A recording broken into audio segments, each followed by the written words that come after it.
In brightest day, in blackest night, no evil shall... What? Oh, come on. Work. Come on. Oh, wait a minute. I think they're part of the shutdown too. Hi, I'm Jason Inman, and I love to read comic books. That's why in the week of October 2nd, I read all the DC New 52 comic books that were published in the world. I'm going to give each of these books a buy it, borrow it, or skip it rating. But before I get into that, don't forget to go to majorspoilers.com, the comic book website where they know that you love comic books, and we do too. Now enough of this jibba jabba, let's get on to some reviews.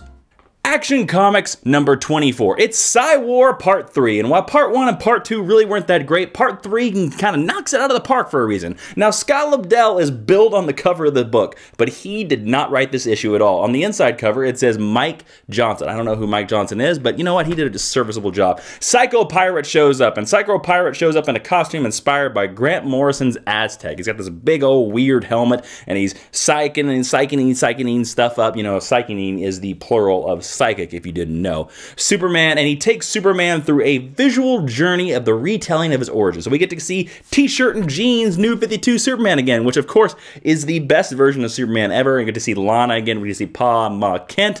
This issue mainly works, and it's a lot of fun because of the origin recap, which has always been Superman's strongest part. Now, the whole Psy-War and the Psychics and the Queen Bee and the Hive and the Hector Hammond really hasn't been working, but because this issue takes us through origin, it's a lot of fun. So this, I would say, is a buy it. But be wary of the character, Lois Lane, turning into Electric Super Bean. I would have thought that the Superman writers, the DC writers, would have learned from Electric Blue Superman in the 1990s, but I guess they didn't. Even so, this is still a buy it.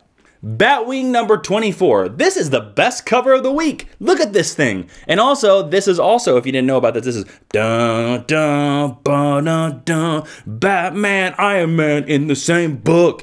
Some guy who has some armor like a bat. He's like Iron Man, he builds his suit. Basically, that's what this book is. Sorry for the bad singing.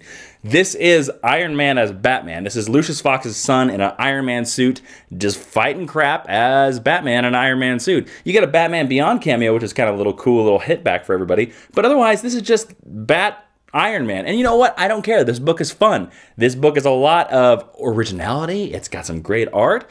Buy it. Buy this book. Who cares if it's Iron Man, Batman? Just go. Go buy. Detective Comics number 24. This is an okay story with really great art. I mean, Batman looks fantastic in this book. Basically, it's Batman and Wraith fighting all throughout Gotham in armor suits. We're back to Batman, Iron Man again. We're back to this again. What is this? Why do we have two multiple Iron Man, Batman appearances? It's like DC can't get enough Iron Man in their Batman books. It's like chocolate and peanut butter. Once you get it in together, I guess you can never separate it.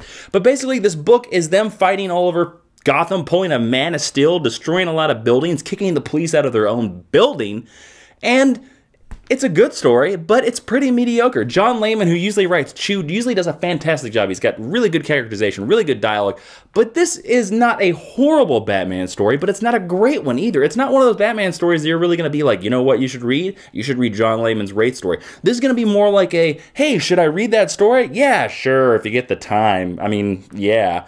I'm sure this reads pretty good in trade, but for single issues, this really isn't that great. Borrow it from a friend. Earth 2, number 16. Holy shit. This is all out superhero war. The Justice Society reunites. Steppenwolf invades the world and basically kills everybody. And then Steppenwolf in the last minute is killed by a secret, evil, mind-controlled Superman. Earth 2 Superman is alive and he's mind-controlled by Darkseid. This is awesome. This book is awesome. I don't know why DC ever let James Robinson go away from this book. Buy this book now. Buy it now. Buy it, buy it, buy it, buy it. Holy crap, buy it. Forever Evil number 2. This is basically the book, you could basically call this book Evil Justice League. If you've ever wanted to read Evil Justice League, this is it. You basically are going to get to see the Evil Justice League sit around Happy Harbor and be like, oh, how can we be eviler? Hey, evil Superman. Hi, evil Batman. Hi, evil Green Lantern, who's kind of a wimp. Let's go be evil. It's an interesting idea, but the great thing about this book that Jeff Johns does is it sets up a lot of subplots. We have the subplot of who's the mysterious stranger that the Evil Justice League has under the hood? Can Lex Luthor and Bizarro save the world? And will evil Superman find out about evil Batman, aka Owlman's secret baby? They have a secret baby. Shh, it's a secret, don't tell anybody. The subplots create enough mystery. It makes you want to read the book. It makes you want to turn the pages. But here's the problem. It makes me wonder if this event and this storyline is going to be able to transcend its very silly Silver Age origins. I mean, because basically we have the Silver Age origins of the evil Justice League, which is silly as nut. It's a cool idea, but it's still pretty silly. We have evil white albino Alfred, who's an evil guy who just keeps going ha a lot. He just goes ha. And then the villains, their big move is that they moved the moon in front of the sun, which I don't think even makes sense in terms of physics. Because how would the Earth would orbit? It would just, I don't even want to think about it really, but it comes off as kind of silly. The ideas here are cool. The art by David Finch is cool. Will it be able to transcend its Silver Age origins? I don't know. I'm willing to read another issue to find out, but still I would say this is a borrow it from a friend. Green Arrow number 24. This book rocks. The art is awesome. The story is awesome. But why is the story awesome? Basically because Jeff Lemire is basically turning this into the Arrow TV show in the books. He basically got rid of the supporting cast. He's killed everybody. The mystery is now about the island again, just like on the TV show. And we are introduced for the first time ever, Diggle. Diggle shows up. Diggle, a character that was created for the TV show, now shows up. This is awesome. You should buy this book, not only because the TV show is awesome, but because this book is awesome. Buy it. Green Lantern number 24, part 1 of Lights Out. Wait, no, not Lights Out for the video, Lights Out the event. Turn them back on, please. Thanks. See, basically Lights Out is Relic coming to the Green Lantern planet Oa and being like, I'm big and I'm 20 feet tall and I don't like colors that represent emotion, so I'm shutting you all down. It is an interesting concept. Basically, Relic thinks that there is only so much emotional spectrum power in the universe and that all the ring wielders are stealing from that. And when that's all gone, the universe will reset and become a big bang. And that's what happens in his universe. And he's giant and he's big, which kind of is a little bit stealing from Galactus, because if you don't know about Galactus, his name is Galen and he's a previous survivor of the previous Big Bang, and now he's eating planets and Relic is eating light energy now, so there's a little bit too similar. Here's my thought.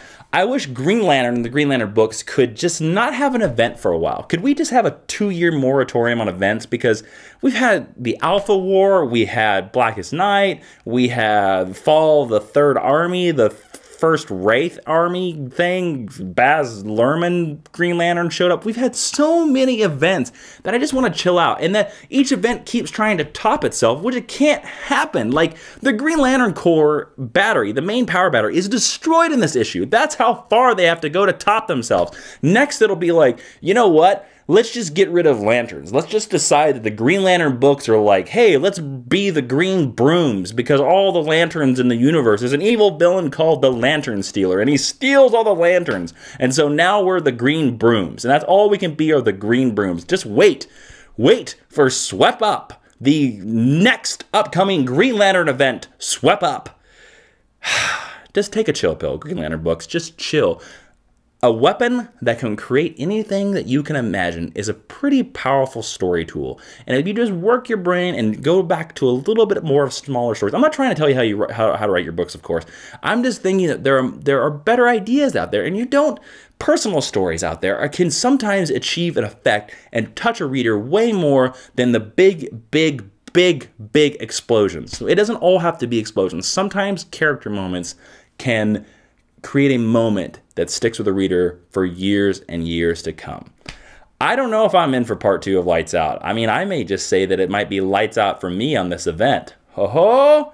Skip it. Swamp Thing number 24. There's a guy in a red hood, and he's walking around and he's dropping seeds and planting things. No, it's not Johnny Appleseed, but it is a mystery about who he is, and Swamp Thing's like, I don't like a guy who's planting things in my green forest. Yes, Swamp Thing is a hillbilly. Why? Because he lives in a swamp in Louisiana. That's no offense against Louisianians, but let him just go with Swamp Thing. So Swamp Thing's like, I don't like them people that plant things. Grrr.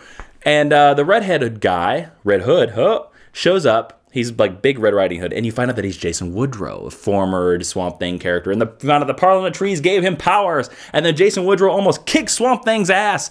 And the Parliament of Trees are like, you know what? Maybe Jason Woodrow should be Swamp Thing. And Swamp Thing's well, gee golly goo wah. The ideas in this book are great. The story in this book is great. The bad thing is that this art seems like it's from 1973, and it's so hard to just look at. It's painful. Oh, it's painful.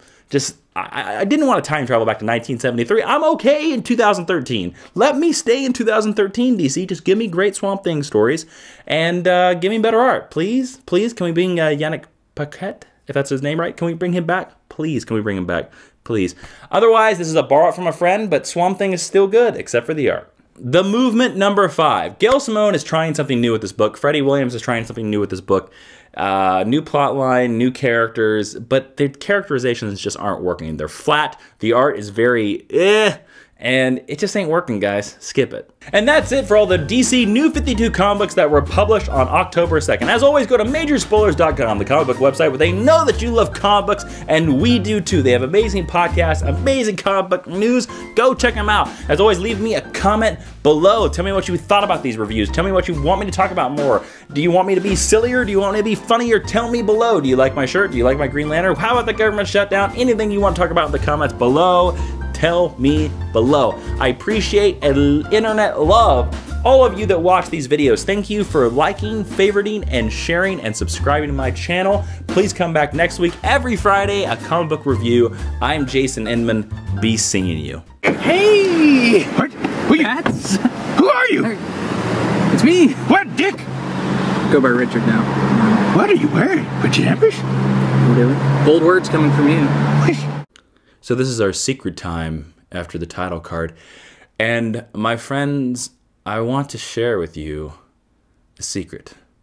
A secret that comes from the heavens and from below the earth. A secret that can only be told at one time throughout the entire universe. And that secret is... Woo-wee, look at him be, Zuckerman's famous pig. I don't know the rest of the lyrics of the song from Charlotte's Web. I'm going to keep going and keep going and keep going because it's Zuckerman's famous pig. A doo-doo-doo, a zippity-wow, it's hippity-hippity-pow. I like to freestyle a lot of my lyrics, and that's just the way I roll. Hope you enjoy this. Hey, you... right now watching this, thank you. I make these videos for you. Just know that. I make them for you. For all my Jawas out there. That's what somebody on Twitter suggests that I call everybody that watches my videos. Jawas. Start yelling, start commenting Utini below. Utini, Utini, Utini.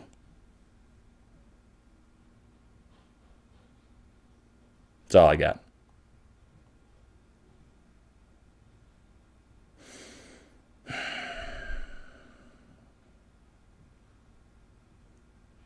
Click away. You can click away anytime.